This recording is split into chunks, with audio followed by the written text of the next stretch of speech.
Senate Bill 593, which was passed by the House and Senate.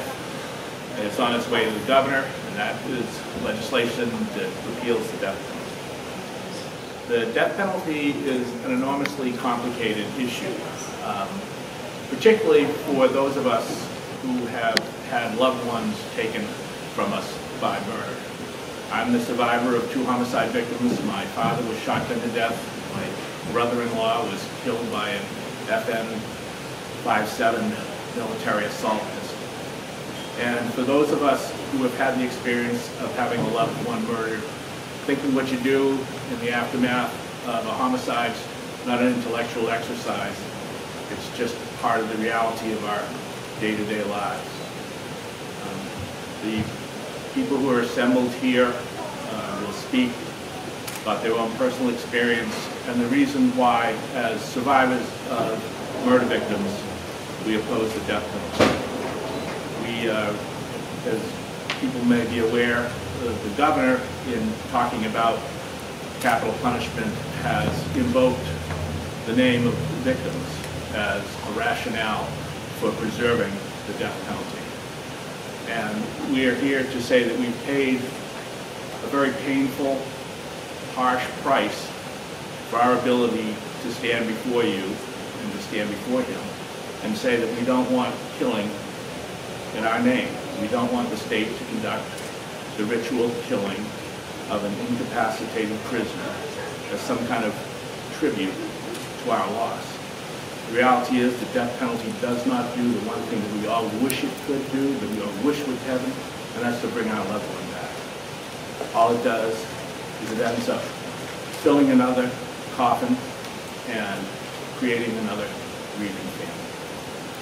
So the first person I'd like to call up to speak is a friend, Carol Schematicus.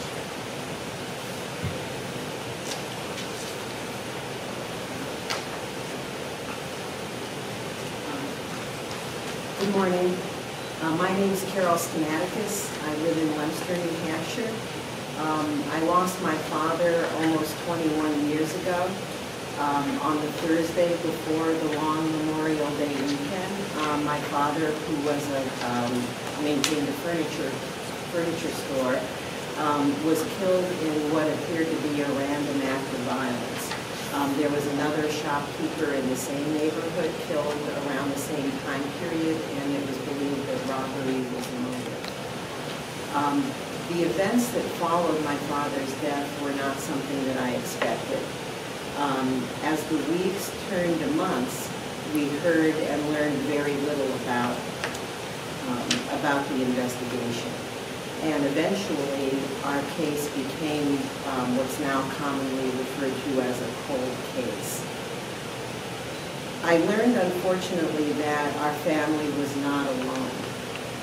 The most recent statistics I have from 2016 indicate that 40.6% of all homicides are uncleared, meaning that an arrest is not made, essentially, or it's not cleared through other means. That number has steadily gone down since 1965, when that number was 91%. I'm sorry, 91% were clear. And now it's 59.4 are clear.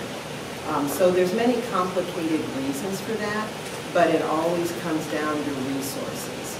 And when a case goes cold, which means that a case is no longer being actively investigated, is always a determination based on when an agency cannot afford to spend resources any longer on that particular case. I feel as a murder victim, family member, and there are many family members in our situation, a significant number, who never learn what happened to their loved one, who never find out. And I think probably in terms of what victims need, probably the greatest need is the need for information, and then the need for support. What we found over the years as the death penalty came back into use in this country and we've seen more and more resources spent on cases where the death penalty is being sought. We've seen at the same time the number of cases that are not solved increasing, and an increase in the portion of family members who don't receive any, any measure of peace from the system. And in my father's case, it highlighted for our family and those close to us really the imperfections of our system. It became very clear that in our case, and I've learned this is very typical, the primary investigation focused on trying to find somebody in the community who knew something, who would be an informant. So there was very little gathering of physical evidence. In fact, my mother at one point found my father's eyeglasses at a location different than where his body was found, and thought that was an important piece of information. When she called law enforcement, it was obvious to her that the information wasn't even being written down. So we became very ambivalent then about the possibility of an arrest being made, because knowing the imperfections in the investigation, we worried. Would we know they even had the right person? And we now know that there are many instances in which around the country individuals have been arrested, charged, and tragically even executed in cases where they did not commit the crime. So I feel that we need to be able to look, be willing to look clearly and honestly at the imperfections of our system and acknowledge that the death penalty is not something that can ever be supported. And I move that the governor has chosen to focus on murder victim family members, and I feel it's important that in so doing, we acknowledge that the best way we can support murder victim family members is by allocating as many resources as we can to solve all cases and to support all victims. And I feel only that can help us to be truly safe. As the number of unsolved cases increases to the number it is at the point it is now, it's not possible that there could be any deterrence. So I would strongly urge the governor to not veto Senate Bill 593 and allow New Hampshire to be the next state that abolishes the death penalty. Thank you.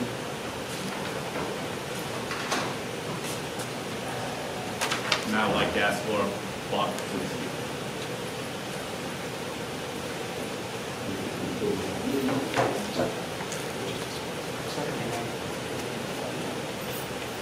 Dear Governor Sununu, my name is Laura Vaughn, and I am a New Hampshire citizen. I write this letter as a family member directly impacted by homicide. Almost 30 years ago, my 47-year-old mother was murdered. My 16-year-old sister was also shot at the same time. After several surgeries, my sister mostly recovered. Most of my adult life, I have lived with the trauma of homicide. The shooting took place on a Sunday afternoon. My mother was visiting an elderly person who was suffering from dementia. The woman's son shot my mother and sister as they sat at the kitchen table. It was a senseless crime. The murder profoundly and deeply altered my life and the lives of my family, neighbors, and friends. We all did not feel safe. How could a murder happen in a quiet neighborhood? How could a murder interrupt the good deed of checking on an elderly person? My mother opposed the death penalty. I ask, as a citizen of New Hampshire, that you allow the repeal of the death penalty. It would honor me, and most importantly, it would honor my mother. Furthermore, our elected officials, one of the largest legislative bodies in the world, have voted to abolish the death penalty. They represent New Hampshire citizens, and they have voted accordingly. The unexpected death of a loved one is always a tremendous shock. However, when the death is a homicide, the victims become part of our government that few people experience. I remember a trial that was postponed several times. Each postponement created debilitating anxiety and stress. It was more than a year later before the trial began. We all wanted justice, and we wanted it swiftly. The postponements only prolonged our agony. More than 1 year was a horrible wait. The length of time in capital punishment appeals must cause great harm to the victims' families. As a New Hampshire taxpayer, I would like my tax dollars to be spent not on absurdly expensive capital punishment trials, but in identifying the 3 unknown murdered children whose bodies were found in Allenstown. I would like the more than 100 unsolved homicide cases in this state to be solved. These are more important causes for our justice system. These cases, as Carol just spoke about, are deeply important for the families of murder victims and warrant our tax dollars. Time passes, and a decade ago, while I was preparing dinner here at my home in Concord, my aunt called me. She told me the murderer died of natural causes in prison. There is a false belief that death brings closure to family members. It does no such thing. The murderer's death did not bring my loved one back, did not bring my mother back, it did not help us heal. Today, for me and my murdered mother, I plead that you allow the repeal of the death penalty in New Hampshire. New Hampshire will be a better place without it. Thank you.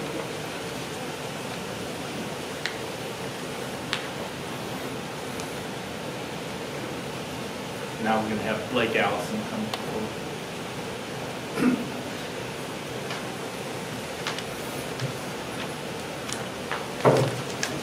Good morning, I'm Blake Allison. I'm from Lyme, New Hampshire. And I'm here this morning to offer a counter argument to the governor's position that the way to stand with family members who've lost loved ones to violent crime is to keep the death penalty. That somehow that will bring the survivors to a better place. And I would like to contend that my presence here today is an example, along with many other people, of how healing can occur and life can go forward in productive ways without having to invoke the ultimate form of retribution. For my own story, my previous wife, Anna S.W. Allison, was murdered in the September 11 attacks. She was a passenger on American Airlines Flight 11 that was flown into the World Trade Center's North Tower. I have been a long-time opponent of the death penalty, and even though I suffered that grievous loss, I remain today an opponent of the death penalty. I opposed it before September 11, and continue to do so. I don't feel that opposition to the death penalty is situational. You can't be an opponent and then when something horrible happens to you, suddenly decide, well, I didn't really mean what I said. In April 2006, I traveled along with other family members to Alexandria, Virginia to give a victim's statement on behalf of the defense in the penalty phase trial of Zacharias Moussaoui, who had earlier pled guilty to conspiracy charges in connection with the September 11 attacks. We family members wanted Moussaoui to get life in prison without parole rather than the death penalty. And we wanted to show the jury that was deciding the Moussaoui state, through our presence and testimony, that lives could in fact be renewed and go forward in the wake of traumatic loss. At the trial, we were not allowed to express our opinions about the death penalty. We were there to tell the story of our lost loved ones and to tell our own stories, what had happened to us in the nearly 4 years, more than 4 years after the 9/11 attacks. And we wanted, through our presence, to demonstrate to the jury and the larger public that there were, in fact, people who opposed imposition of the death penalty. Prosecution have brought dozens of witnesses to make statements in favor of invoking the death penalty because of the loss of their loved ones, and we felt there had to be a counter presence, that there was in fact another way forward. Fortunately, one juror was moved sufficiently by our combined testimony to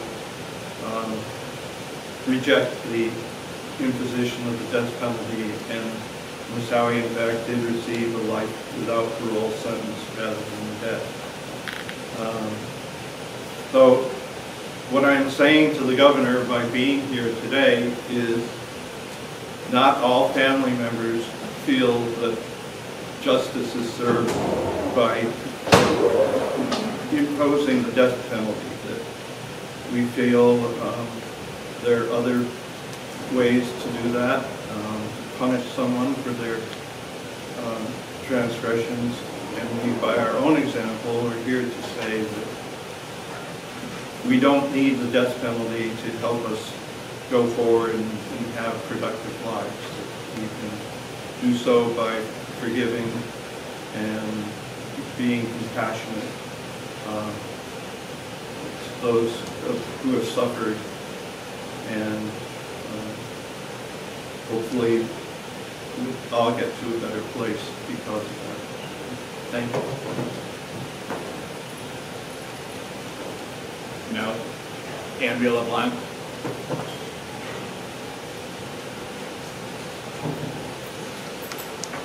Good morning. I live in Lee, New Hampshire, where my husband taught at the University of New Hampshire, taught cultural geography for 35 years. During our 30-plus years together, my husband, Robert G. LeBlanc, and I shared absolute conviction that the death penalty was a disgrace and should be abolished universally. A few of the main reasons we believe this to be true was that our judicial system is not infallible, and people are sometimes found guilty and condemned for crimes they did not commit. Justice is not meted out to all members of society even-handedly or impartially. Execution is not reversible. Death precludes any chance for reconciliation and rehabilitation or any meaningful restitution. While perpetrators of crimes must be prevented from doing more harm, killing them doesn't undo the injury or heal any harm. Retribution is not the same as justice. And execution has everything to do with retribution rather than justice. The United States finds itself alone among Western countries in continuing to maintain the death penalty. The enormous amount of money expended on executions could and should be spent on restorative justice and addressing the causes of violent crime. On September 11, 2001, my husband was murdered in the second plane that hit the World Trade Center. I was asked, as a victim's family member, to testify for the defense in the Zachariah Moussaoui trial.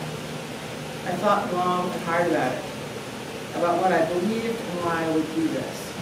I did testify in part because my convictions regarding the death penalty had not changed. but also because there are a few things I know to be absolutely true. One of them is that violence always begets violence. There are many forms of violence. The acts of terrorists in 9/11 were horrendous acts of violence. State-sponsored killing is an act of violence as well. It's believed by many that victims of violence not only deserve but need revenge in order to heal and find closure. I honestly don't have the first clue what closure means. Pain and loss of this magnitude will not be removed or remedied through vengeance or by acts of retaliation. Another of the very few things I know to be absolutely true is that we have choices at every moment, and every choice has consequences. We can live with and nurture our anger and hatred, or our despair, which is more true in my case, choosing to remain victims of our pain and our sorrow. We can give it the power to control our lives. We can choose to remain victims, or we can refuse. I refuse to let my life be defined by anger, hatred, and despair. I refuse to seek retribution and vengeance rather than justice. I refuse to abandon all compassion for even those who commit terrible acts of violence.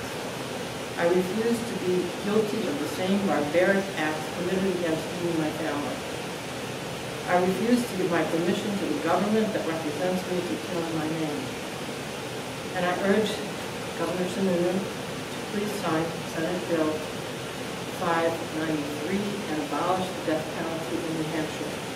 It is long overdue. Thank you.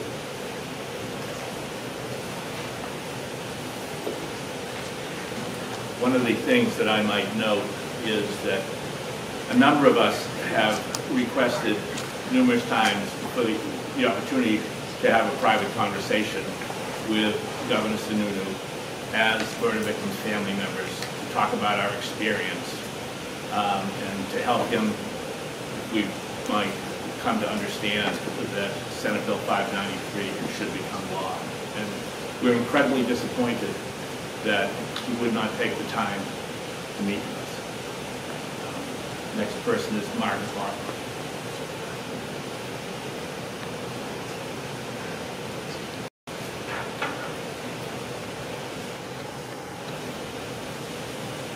My name is Margaret Hawthorne, and I'm from Ridge, New Hampshire.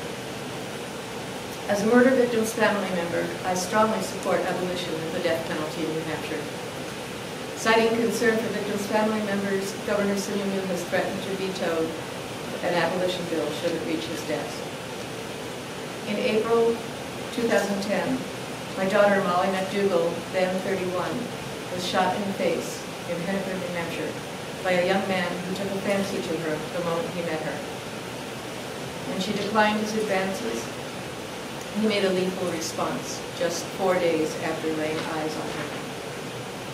Molly was happily married and living with her husband in a house on his family's farm. She was 2 weeks from graduating from the New Hampshire Technological Institute's nursing program. She hoped to become an operating room nurse. New Hampshire lost a good and responsible citizen that day. Our family lost a precious life in our lives. From childhood, I had opposed the death penalty, even as I grew up in a family where it was basically supported. Nonetheless, I had sometimes thought, well, easy for me to espouse nonviolence when I haven't been put directly to the test. The question, what if it were your loved one, hung in the air? And now it was my loved one. The man convicted of her murder is serving a 40 to life sentence.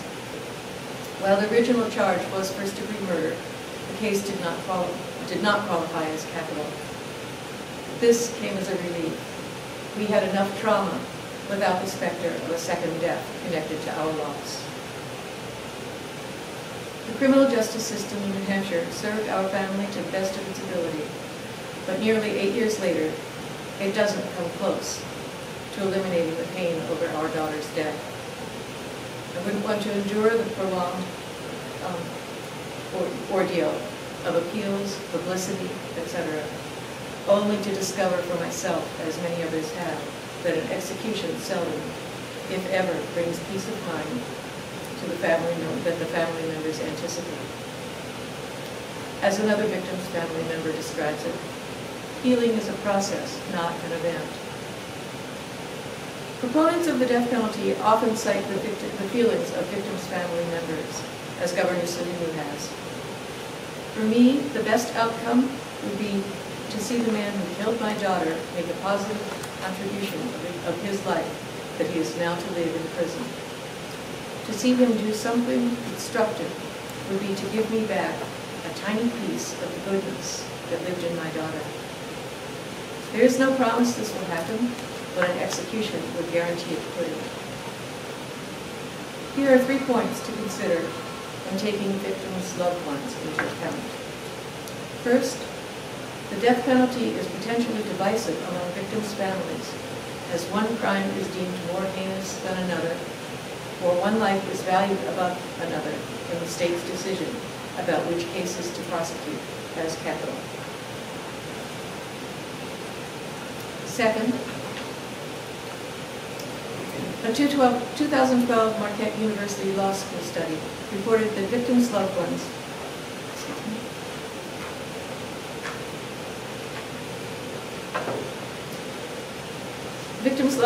had improved physical and psychological health and a greater satisfaction with the legal system in cases where perpetrators received life sentences rather than death sentences.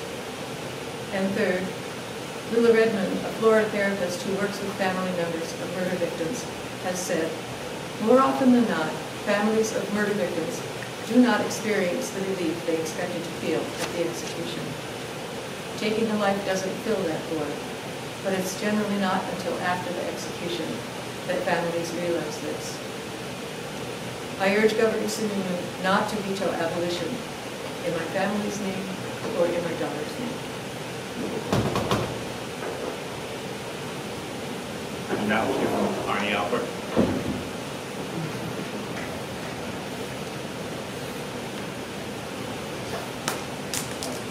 My name's Arnie Alpert. For more than half of my life, I've been associated with the New Hampshire program of the American Friends Service Committee, and that's how most of you know me. For all of my life, I've been the grandson of Charlie Alpert. My grandfather was murdered when I was 11 years old, and I just want to mention a couple of things about what I remember about that horrible moment. I remember the grief of my family. I remember people gathering around my grandmother, Rachel. I remember the tremendous amount of love that was expressed for her. I remember that when someone was arrested and then was brought to trial and was convicted, that was a relief for my family. And I also remember how painful it was for my grandmother to have to go to court as a witness. I do not remember that my family spent much time or energy or emotion on thinking about the killer. And I am, at this point now looking back, I am very grateful for that. I am grateful that my family was able to have the strength to do what it needed to do to respond primarily through love and concern and compassion, and not go down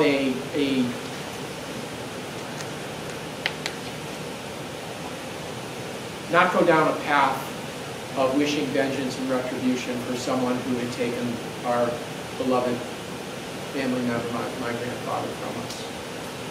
My message for Governor Sununu today is please meet with Margaret, meet with Laura, meet with Blake, meet with Carol, meet with Rennie, listen to our stories before you wield your veto stamp.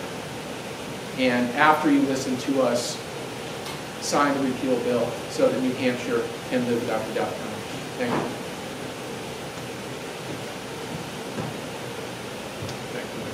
you. There are some additional statements in the press packet from murder victims' family members who weren't able to attend today.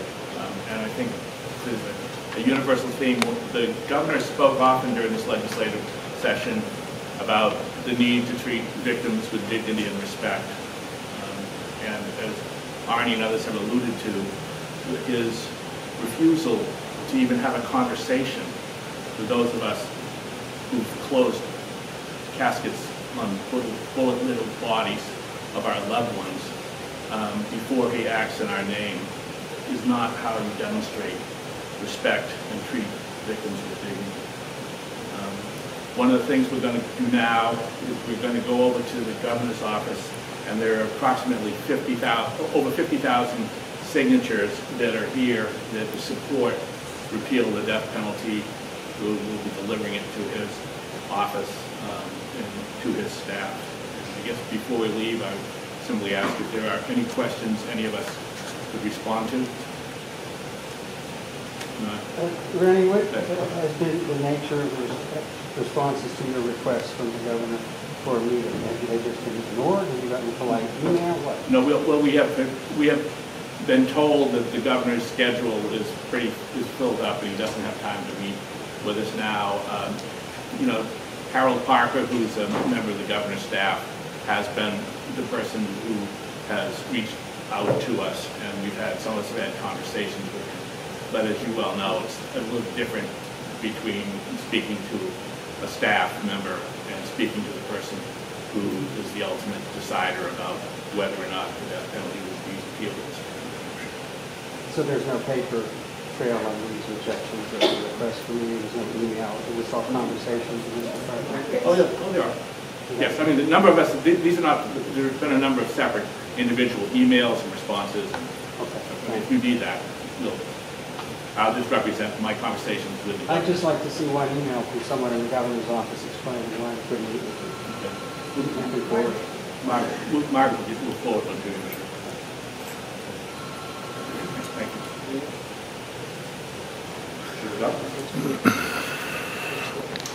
So 8 of us in this group are people whose lives have been directly affected by the murder of a close family member. And we are all people who, for reasons of faith and other reasons, come to the conclusion that the death penalty is not beneficial to New Hampshire. It's not beneficial to us. And we really urge Governor Sununu to veto, or to pass the abolition bill, not to veto. Sure. Okay. Thank you, Mark.